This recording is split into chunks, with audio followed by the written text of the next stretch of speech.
Bagi wajib pajak, program ini bermanfaat untuk meningkatkan efisiensi proses administrasi sehingga lebih cepat dan akurat. Sedangkan untuk pemerintah, penerapan Single Identity Number akan membantu dalam memantau kepatuhan wajib pajak dan mendeteksi potensi pelanggaran pajak. Sistem yang terintegrasi dan terpusat pada satu lokasi juga akan mempermudah perlindungan dan semakin menjamin keamanan data.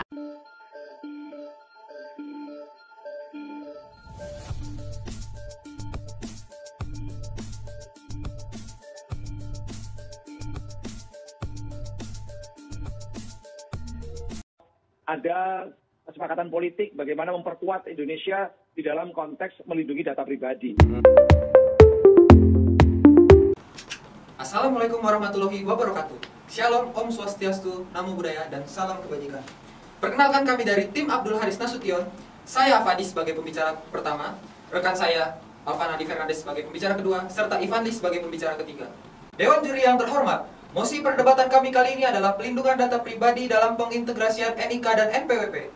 Dalam mewujudkan tatanan yang harmonis, ditinjau dari peraturan perpajakan di Indonesia. Dan untuk pertama kali, kami menyatakan sikap tegas bahwa kami menerima dan pro terhadap mosi yang ada. Saya sebagai pembicara pertama akan menyampaikan argumentasi berdasarkan latar belakang mosi yang kami perdebatkan. Kami berpendapat bahwa integrasi NIK dan NPWP sebagai salah satu bentuk pelindungan data pribadi yang dilakukan oleh pemerintah, dalam hal ini melalui Kementerian Keuangan yang ditinjau dari peraturan perpajakan mengenai integrasi data dan pelindungan data. NIK adalah nomor induk kependudukan yang merupakan nomor identitas penduduk yang bersifat unik atau khas, tunggal dan melekat pada seseorang yang didapatkan sejak terdaftar sebagai warga negara Indonesia. Dan NPWP adalah nomor yang dimiliki oleh wajib pajak. Ada banyak alasan kenapa seseorang perlu memiliki NPWP. Kepemilikan NPWP sendiri wajib sifatnya. Saat ini, sebagian besar akses keuangan dan pengurusan dokumen penting memerlukan NPWP. Lebih lanjut, Pasal 11 Ayat 1 Permenkeu nomor 112 tahun 2022, Jungto, Permenkeu nomor 136 tahun 2023, menerangkan ketentuan bahwa terhitung sejak 1 Juli 2023 mendatang, wajib pajak menggunakan NIK sebagai NPWP dan NPWP dengan format 16 digit dalam layanan administrasi yang diselenggarakan oleh Direktorat Jenderal Pajak dan pihak lain. Program pemerintah untuk mengintegrasi NIK dan NPWP ini sejalan dengan tujuan untuk meningkatkan transparansi dan akuntabilitas dalam sistem perpajakan, serta mendukung upaya reformasi perpajakan yang inklusif dan modern. Dengan diintegrasikannya NIK dan NPWP, maka seseorang tidak lagi membutuhkan banyak nomor identitas. Hal tersebut berkaitan dengan efisiensi administrasi sehingga dapat mengurangi duplikasi data dan menyederhanakan proses administrasi, baik bagi pemerintah maupun wajib pajak. Integrasi NIK dan NPWP juga mempermudah dalam verifikasi identitas dan pelaksanaan pemantauan kepatuhan. Karena data wajib pajak yang akurat akan memudahkan Direktorat Jenderal Pajak dalam memonitor kewajiban perpajakan, sehingga pelaporan pajak menjadi lebih sederhana dan cepat. Dalam hal penegakan hukum, identifikasi dan penanganan pelanggaran maupun kejahatan pajak akan lebih cepat menjangkau wajib pajak yang tidak patuh. Peningkatan akurasi data dalam sistem perpajakan sebagai langkah awal, sehingga peluang untuk penghindaran pajak atau shadow economy dapat berkurang. Pengintegrasian NIK dan NPWP memungkinkan pemerintah untuk memiliki data yang lebih komprehensif dan terintegrasi tentang wajib pajak, yang dapat membantu dalam pengawasan dan penegakan hukum perpajakan. Berdasarkan jurnal Shadow Economy AEOI dan Kepatuhan Pajak oleh Muhammad Dahlan dari pajak.go.id, disebutkan bahwa shadow economy adalah suatu transaksi ekonomi yang dianggap ilegal. Umumnya istilah ini lebih sering digunakan pada kasus barang atau jasa yang diperdagangkan dengan melanggar hukum. Namun jika terkait pajak, shadow economy merupakan tindakan tidak dilaksanakannya kewajiban pajak terhadap otoritas pajak. Sehingga dengan tidak terlaksananya kewajiban wajib pajak, maka dapat dikatakan wajib pajak tersebut ikut andil dalam kegiatan shadow economy yang mengakibatkan berkurangnya pendapatan negara. Untuk memperkuat argumen kami sebagai tim pro terhadap mosi yang ada, saya sebagai pembicara kedua juga ingin menyampaikan bahwa perlindungan data pribadi didasarkan pada Undang-Undang Nomor 27 Tahun 2022 tentang Perlindungan Data Pribadi. Dengan begitu, perlindungan data pribadi telah berkekuatan hukum. Pemerintah dapat memastikan bahwa data yang terintegrasi dilindungi dengan standar keamanan yang tinggi, yang didukung penggunaan teknologi dan sistem keamanan yang canggih, serta memiliki data center dan para tenaga ahli yang mumpuni. Langkah perlindungan data tersebut menjadi langkah pemerintah untuk mengurangi resiko kebocoran data, penyalahgunaan informasi pribadi, serta ancaman cybercrime. Dalam Undang-Undang 27 tahun 2022 tentang perlindungan data pribadi, pada pasal 1 ayat 2 menyebutkan bahwa perlindungan data pribadi adalah keseluruhan upaya untuk melindungi data pribadi dalam rangkaian pemrosesan data pribadi guna menjamin hak konstitusional subjek data pribadi. Disebutkan pula dalam pasal 15 ayat 1 huruf D mengenai kepentingan pengawasan sektor jasa keuangan, moneter, sistem pembayaran, dan stabilitas sistem keuangan yang dilakukan dalam rangka penyelenggaraan negara. Kedua pasal tersebut berkaitan dengan data pribadi wajib pajak yang perlu dilindungi, karena dalam perpajakan hal tersebut dapat berkaitan dengan kondisi finansial maupun masukan dari wajib pajak. Kegiatan integrasi NIK dan NPWP dapat membantu pemerintah untuk memantau segala jenis transaksi keuangan yang dilakukan oleh warga negara. Hal ini juga dapat mendorong warga negara untuk taat dalam pembayaran pajak. Saat ini, kami menilai pengintegrasian NIK dan NPWP sudah cukup efektif dan dapat diterima masyarakat. Hingga 20 Juni 2024, tercatat tersisa 670.000 atau 0,9% NIK yang belum dipadankan dengan NPWP dari total 74,68 juta wajib pajak. Selain itu, peningkatan akurasi data yang dimiliki oleh Direktorat Jenderal Pajak mengenai identitas wajib pajak dapat memungkinkan Direktorat Jenderal Pajak untuk memantau dan mengelola data perpajakan yang lebih baik, mengurangi data dan kegagalan dalam pemungutan pajak. Kerahasiaan perpajakan di Indonesia diatur dalam beberapa undang-undang dan peraturan yang melindungi informasi perpajakan wajib pajak dari penyalahgunaan dan pengungkapan yang tidak sah. Beberapa undang-undang dan peraturan mengatur kerahasiaan perpajakan di Indonesia, antara lain Undang-Undang Nomor 28 Tahun 2007 tentang perubahan ketiga atas Undang-Undang Nomor 6 Tahun 1983 tentang Ketentuan Umum dan Tata Cara Perpajakan. Pasal 34 ayat 1, setiap pejabat dilarang memberitahukan kepada pihak lain segala sesuatu yang diketahui atau diberitahukan kepadanya oleh wajib pajak dalam rangka jabatan atau pekerjaannya untuk menjalankan ketentuan peraturan perundang-undangan perpajakan.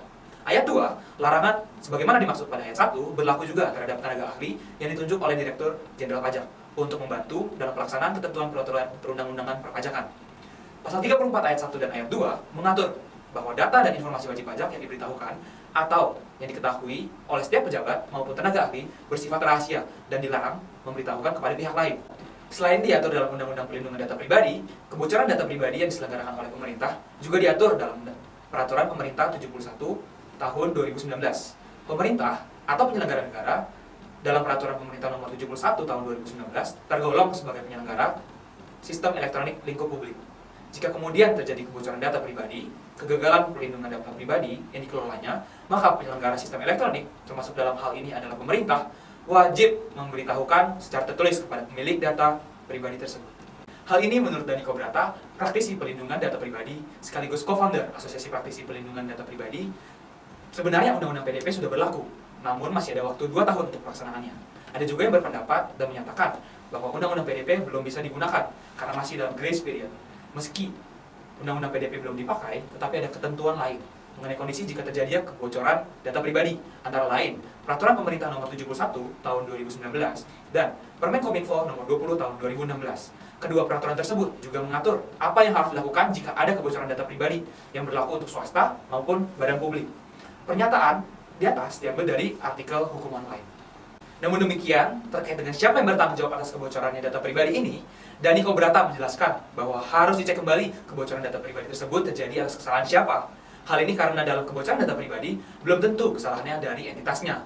Perlu diperiksa kembali apakah pengendali data pribadi sudah mematuhi ketentuan pemrosesan data pribadi dan apakah telah melaksanakan ketentuan keamanan data pribadi. Jika kemudian masyarakat akan mengajukan gugatan, maka harus dibuktikan terlebih dahulu kebocoran data pribadi itu ada unsur kesalahan pemerintah atau tidak. Saya, sebagai pembicara ketiga, menegaskan mengenai dukungan atas mosi bahwa dengan dilakukannya pengintegrasian antara NIK dan NPWP merupakan langkah awal menuju terpusatnya data masyarakat Indonesia dan mengurangi terjadinya duplikasi data, serta menyederhanakan proses administrasi bagi pemerintah maupun wajib pajak. Data-data yang dimiliki oleh pemerintah seharusnya dilakukan duplikasi untuk mencegah terjadinya pencurian maupun kebocoran data milik pusat data nasional. Hal tersebut bertujuan agar data tidak hilang. Kedepannya akan memudahkan pemerintah untuk melakukan duplikasi data karena telah ada pemusatan data dalam pusat data nasional, sehingga lembaga pemerintah lagi terpisahkan oleh masing-masing database yang dimiliki. Untuk mempersingkat birokrasi antar lembaga pemerintah untuk menghasilkan informasi dari satu sumber yang sama, melalui data yang terpusat, masyarakat tidak perlu lagi memberikan data pribadi secara berulang-ulang kepada instansi-instansi yang berbeda. Contohnya, Direktorat Jenderal Pajak tidak perlu lagi menunggu jawaban atau verifikasi dari pemerintah daerah untuk mendapatkan data pajak penghasilan. Ini tentunya akan membuat tugas pajak lebih efektif dan efisien. Efektif dalam artian otoritas pajak mampu meningkatkan kepatuhan wajib pajak, sedangkan efisien berarti penerimaan pajak sebanding dengan biaya pemungutan. Selain itu, keuntungan lainnya, pemerintah juga dapat melihat setiap transaksi keuangan dan aktivitas ekonomi seseorang maupun perusahaan yang didapat dipantau dengan lebih baik oleh Direktorat Jenderal Pajak, sehingga pelaporan pajak menjadi lebih sederhana dan cepat. Ini menciptakan transparansi yang lebih tinggi dalam perekonomian tentunya. Juga akan meningkatkan akuntabilitas masyarakat terhadap pemerintah. Pengintegrasian NIK dan NPWP juga memiliki dampak signifikan dalam meminimalisir persentase pseudo-ekonomi. Dengan tingkat transparansi yang tinggi, identifikasi pelaku ekonomi bayangan menjadi lebih mudah, serta pemerintah dapat meningkatkan penerimaan pajak, penegakan hukum, dan lebih efektif. Selain itu, manfaat lainnya adalah dengan terpusatnya data masyarakat, pemerintah dapat menjadi lebih mudah untuk melakukan perlindungan terhadap data-data pribadi masyarakat. Pemerintah bisa mengalokasikan seluruh dana perlindungan data-data yang tadinya terpisah-pisah menjadi lebih terfokus pada satu titik. Yang tentunya hal ini akan membuat perlindungan terhadap data-data yang tadi menjadi lebih kuat dan tidak mudah ditembus atau dibobol oleh oknum-oknum yang tidak bertanggung jawab. Dewan Juri yang terhormat, dengan berbagai pertimbangan dan rancangan solusi tersebut, kami mendukung penuh mosi perlindungan data pribadi dalam pengintegrasian NIK dan NPWP dalam mewujudkan tatanan yang harmonis ditinjau dari peraturan perpajakan di Indonesia. Dewan Juri yang terhormat, izinkan saya untuk menyampaikan kesimpulan dari argumen kami. Kami dengan tegas menyetujui pengintegrasian NIK dan NPWP. Hal ini dapat dilihat dari berbagai pertimbangan kami sebagai tim pro.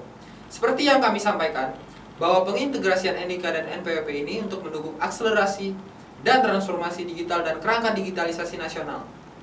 Hukum itu berharga bukan karena ia adalah hukum, tapi karena ada hak di dalamnya. Henry Ward Becker.